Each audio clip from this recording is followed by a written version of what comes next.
Un abrazo para todos ustedes. Soy el pastor Frankie Rodríguez. Seguimos en nuestra serie de pecados de sangre. Ha estado muy buena esta serie. Hemos recibido palabra revelada y entendemos muchas cosas que pasan a las casas y familias. Pero nos hemos centrado entonces en la sangre del Señor Jesucristo.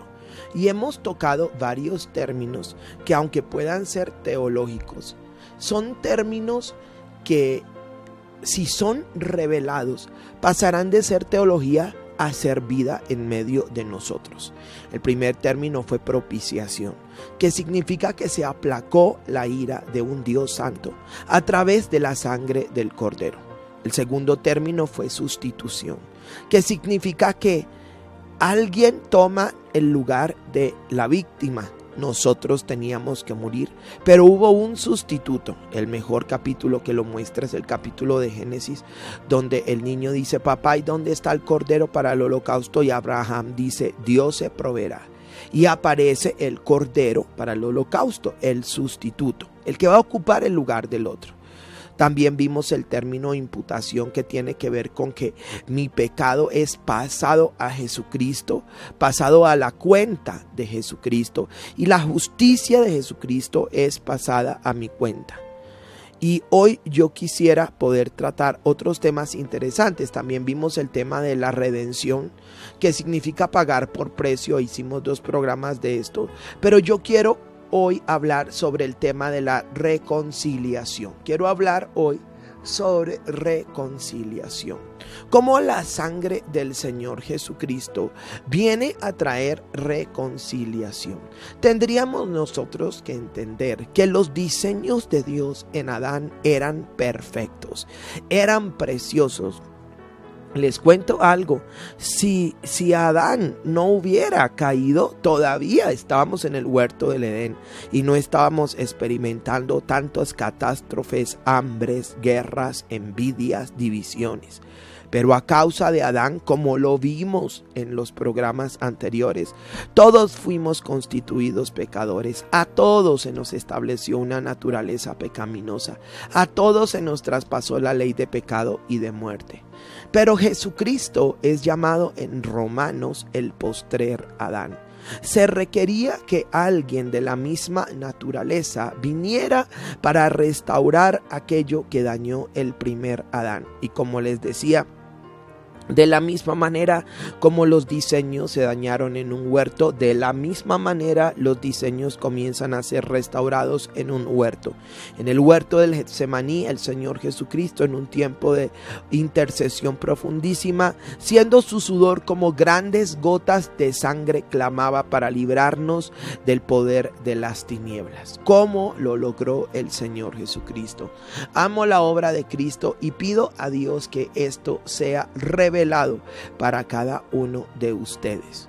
Quisiera hoy poder compartir este tema precioso de la reconciliación. Para poderlo entender, tendríamos que ir al original griego y tendríamos que entender la palabra reconciliación. Tendríamos que observar, muy interesante, tendríamos que observar este tema desde 2 palabras compuestas que hacen la palabra reconciliación. Es re, que en el griego tiene que ver con otra vez, o en el griego tiene que ver con 2 veces o con más veces, y conciliar, que es el estado original. Entonces, lo que estamos hablando de que reconciliación es volver a conciliar, volver a reconciliar todas las cosas en el estado original. Y esto no es un término que yo me invento, este es un término bíblico, y sobre todo este es un término de lo que nosotros denominamos la doctrina de la salvación, que es la que teológicamente se llama soteriología en los seminarios bíblicos. Y hablamos de soteriología, soterios, salvación, logía o logos, estudio, Entonces lo que hace la soteriología es tratar de traer luz sobre el tema de la salvación. Y reitero, dentro del tema de la salvación tenemos esta parte de la soteriología y tenemos esta parte de la reconciliación. Entonces volvemos al punto. La reconciliación entonces es uno de los resultados de la obra del Señor Jesucristo en la cruz del Calvario a través de su sangre. ¿Qué ocurrió con el pecado? ¿Qué ocurrió con Adán? Que se rompió todo el diseño de Dios. ¿Qué ocurrió con el pecado? Se desunieron las cosas terrenales y las cosas celestiales. ¿Qué ocurrió con el pecado? Entró la maldición, ya les mostré eso. ¿Qué ocurrió con el pecado? El hombre se alejó de Dios, ya el hombre no oía a Dios de la misma manera, no tenía una relación con Dios de la misma manera como en el tema del huerto. ¿Qué ocurrió con el pecado del hombre? Que ese pecado de Adán hizo una ruptura en el espíritu del hombre y ahora el hombre se volvió un ser almático, un ser de mente, voluntad, emociones, un ser carnal. Se aparece la carne y ya el hombre no puede tener relación con Dios, el hombre es expulsado del huerto del Edén. Entonces, antes de esa expulsión, se establece una profecía en Génesis capítulo 3 versículo 15 que dice: y pondré enemistad entre ti y la mujer, entre tu simiente y la simiente suya, esta te herirá en la cabeza y tú le herirás en el carcañal. Entonces se dice que va a venir alguien de la simiente de la mujer que va a colocar en orden otra vez esos diseños. Alguien de la simiente de la mujer va a venir a reconciliar, a volver a conciliar, a volver a unir lo que en Adán fue dañado. Este es entonces el significado de la palabra reconciliar. Pero específicamente tiene que ver no solamente con humanos, decir se reconcilió fulano con fulano, sino que cuando vemos en la palabra reconciliar, tiene que ver con un estado del hombre y Dios, y tiene que ver con un estado de Dios y el hombre, donde las cosas que se habían dañado, las cosas que se habían fracturado, las cosas que se habían roto, comienzan a ser, vuelven otra vez a unirse. Más o menos es reconciliar, es muy parecido a restaurar, pero es como una porcelana que se cayó y alguien coge. Creo que todos vivimos eso, una porcelana que alguien nos dio, nos regaló, que queríamos, y uno agarró los pedacitos y buscó Colbón y comenzó a tratar de colocar los pedacitos dañados para restaurar esa porcelana. De hecho, algunos la deben tener en su casa. Eso es reconciliar. Y esta es una de las obras de la cruz del Calvario. Leamos escrituras. Me gusta que todo lo que hablemos sea escritural. Leamos por ejemplo Romanos 5. Y acá dice en el versículo 10: porque siendo enemigos fuimos reconciliados con Dios por la muerte de su Hijo. Mire esto. Mucho más estando reconciliados seremos salvos por su vida. Y no solo esto, sino que también nos gloriamos en Dios por nuestro Señor Jesucristo, porque hemos recibido ahora la reconciliación. Pero voy a ir un poquito más atrás para que lo entendamos. Mira, mas Dios muestra su amor para con nosotros, en que siendo aún pecadores, Cristo murió por nosotros. Ese texto es lindo. Pues mucho más, estando ya justificados en su sangre, por él seremos salvos de la ira. Y viene, porque si siendo enemigos fuimos reconciliados con Dios por la muerte de su Hijo, mucho más estamos reconciliados y seremos salvos por su vida. Y no solo esto, sino que también nos gloriamos en Dios por nuestro Señor Jesucristo, porque hemos recibido ahora la reconciliación. Espectacular. ¿Cómo se hizo la reconciliación? ¿Cómo se volvió a unir el hombre con Dios? Hay dos medios. Acá dice por medio de la muerte de su Hijo, pero la segunda cosa es por medio de la sangre de su Hijo. Por eso el tema este último tiempo de la importancia de la sangre del Señor Jesucristo. La importancia de que esa sangre no sea revelada, porque a causa de las maldiciones de sangre, de todo lo que nosotros hemos estado viendo este último tiempo, que es revelador a nuestra vida, hay una ruptura entre nosotros y Dios. Hay un intermedio entre nosotros y Dios, que es una maldición de sangre. Pero cuando entiendes la obra de Cristo, cuando estableces la obra del Señor Jesucristo, cuando la obra de Cristo se te es revelada, cuando tú entiendes que Cristo es tu pariente más cercano, por lo tanto Él derramó su propia sangre para que tu sangre no sea maldita, tus hijos no sean malditos, para que esa maldición de sangre no te siga, y tú has venido correctamente a Cristo, sinceramente a Cristo, entregado tu vida a Cristo legítimamente, y puedes hacer este proceso de establecer la obra de Jesucristo. Mira, la maldición de sangre queda inoperante. Posiblemente muchos cristianos sigan llevando una maldición de sangre porque no han entendido el poder de la sangre del Señor Jesucristo. Acá vemos que somos reconciliados, volvemos a Dios, lo que se fracturó con Dios, lo que nos alejó de Dios, lo que nos maldijo, lo que en Adán se perdió, otra vez vuelve a unirse a través de la sangre de Jesucristo.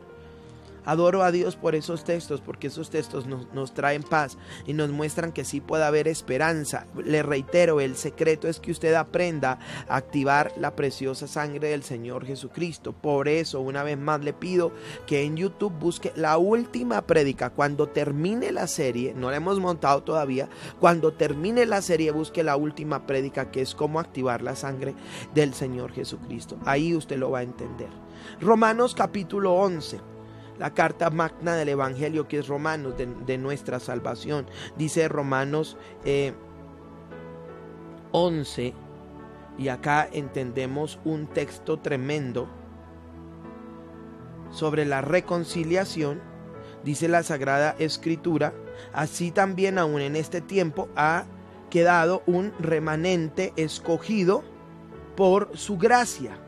Miren ese tema interesante, porque a través de la obra de la cruz del Calvario, los hijos de Dios han sido reconciliados a través de la obra de la cruz del Calvario.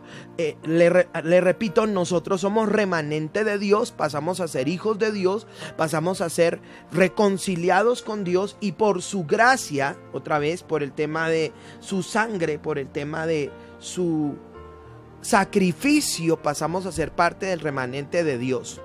Qué interesante, porque no éramos, dice la palabra de Dios, por naturaleza hijos de ira, pero ahora, a través del poder de su obra, a través del poder de su sangre, hacemos parte de su casa, de su iglesia. Mira conmigo otro texto que me parece importante acá, y quisiera que miráramos el libro de Segunda de Corintios. Aquí tenemos otro texto, y acá vamos a entender el versículo 17, que nos lo sabemos de memoria, de modo que si alguno está en Cristo, noten la frase: si alguno está en Cristo, nueva criatura es, las cosas viejas pasaron y aquí todas son hechas nuevas. Y todo esto proviene de Dios, quien nos reconcilió, mírelo, nos reconcilió consigo mismo por Cristo y nos dio el ministerio de la reconciliación, que Dios estaba en Cristo reconciliando consigo al mundo, no tomándoles en cuenta a los hombres sus pecados, y nos encargó a nosotros la palabra que de la reconciliación. Así que somos embajadores en nombre de Cristo, como si Dios rogase por nosotros. Os rogamos en nombre de Cristo, reconciliados con Dios. Al que no conoció pecado, por nosotros lo hizo pecado, para que nosotros fuésemos hechos justicia de Dios en él. Me gusta ese texto. Mire cómo se opera o cómo obra sobre nosotros la reconciliación. Aquí tenemos: Dios nos reconcilió consigo mismo, nos dio el ministerio de la reconciliación. Dios estaba reconciliando en Cristo al mundo, nos encargó la palabra de la reconciliación, les rogamos que se reconcilien. Para nadie es un secreto que la palabra clave en este capítulo es reconciliación. Pero recuerde que lo vimos en Romanos 5:10, que nosotros fuimos reconciliados. Según lo que leímos allí, fuimos reconciliados por medio de su sangre. Los diseños de Dios se vuelven a restaurar por medio de su sangre. Volvemos a tener relación con Dios por medio de la sangre de Jesucristo. Es ese el medio. Por eso dice: acérquense delante del trono de la gracia para hallar el oportuno socorro. Cada vez que nosotros vamos a la presencia de Dios, no podemos ir sin la sangre de Jesucristo. De hecho, en el tabernáculo celestial, ahí está el propiciatorio, a donde está la sangre del Señor Jesucristo. Por eso cuando nos acercamos al trono de la gracia, primero pasamos por la sangre del Señor Jesucristo. Leamos otro texto, Efesios capítulo 2. Leamos el versículo 14. Dice: porque Él es nuestra paz, que de ambos pueblos hizo uno, derribando la pared intermedia de separación, aboliendo en su carne las enemistades, la ley de los mandamientos expresados en ordenanzas, para crear en sí mismo de uno solo un nuevo hombre, y haciendo la paz, y mediante la cruz, véanlo allí, mediante la cruz, reconciliar con Dios a ambos en un solo pueblo, lo que leímos anteriormente, matando en ellas las enemistades. Y vino y anunció las buenas nuevas de paz a vosotros que estabais lejos y a los que estaban cerca. Noten la frase: y mediante la cruz reconciliar con Dios a ambos en un solo cuerpo, matando en ella las enemistades. Note eso. Abolió las enemistades, abolió la ley, mediante la cruz nos reconcilió con Dios. De judíos y gentiles hizo un solo pueblo. Vino y anunció las buenas nuevas, nos reconcilió a través de la obra de su sangre. Y cerraría con el que creo yo que es más importante, que nos ayuda a entender cómo las cosas celestiales y las cosas terrenales fueron unidas otra vez y restauradas. Mira, por ejemplo, aquí en Colosenses, que este me parece el más importante, 1:19, por cuanto agradó al Padre que en él habitase toda plenitud, y por medio de él, por medio de Cristo, reconciliar consigo todas las cosas, así las que están en la tierra como las que están en los cielos, haciendo la paz mediante la sangre de su cruz. Wow, ese texto usted lo tiene que reclamar, sobre todo cuando la gente vive tantos conflictos, tanta situación de maldición. Necesitas la sangre de Cristo. ¿Por qué? Porque la paz entre la tierra y el cielo es hecha mediante la sangre de su cruz. Volvemos, ya reconcilió todas las cosas, las que están en el cielo como las que están en la tierra, están reconciliadas. O sea, ya los diseños que se dañaron en Adán están restaurados. Hizo la paz mediante la sangre de su cruz. ¿Por qué sigue la gente caminando en maldición? Necesitamos hacer los procesos de rompimiento de maldiciones, pero necesitamos aprender a activar el poder de la sangre de Jesucristo. Dice allí: haciendo la paz mediante la sangre de su cruz, y a vosotros también, que erais en otro tiempo extraños y enemigos en vuestra mente, haciendo malas obras, ahora os ha reconciliado en su cuerpo de muerte por medio de la muerte, para presentarnos santos y sin mancha e irreprensibles delante de él. Me gusta ese texto. Pero note cómo la preciosísima obra de Cristo dice: hizo la paz mediante la sangre de su cruz. Mire eso, entre las cosas que estaban en la tierra y los cielos. Voy a hacer una prédica estos días que se llama ofrenda de paz. ¿Para qué la voy a hacer? Para que entienda cómo la ofrenda de paz activa el poder de Cristo, activa el poder del Cordero en el tema del rompimiento de maldiciones. Note usted acá que hizo la paz mediante la sangre de su cruz. Parte, mi querido amigo, mi querido hermano que me escucha a través de YouTube, usted que me está escuchando a través de cualquier emisora radial en Colombia, parte del proceso de levantar una maldición de sangre es que usted entienda la obra de Jesucristo y que el poder de la sangre de Jesucristo le sea revelado a usted y a su familia. Lo bendigo después de haber escuchado esta poderosa palabra.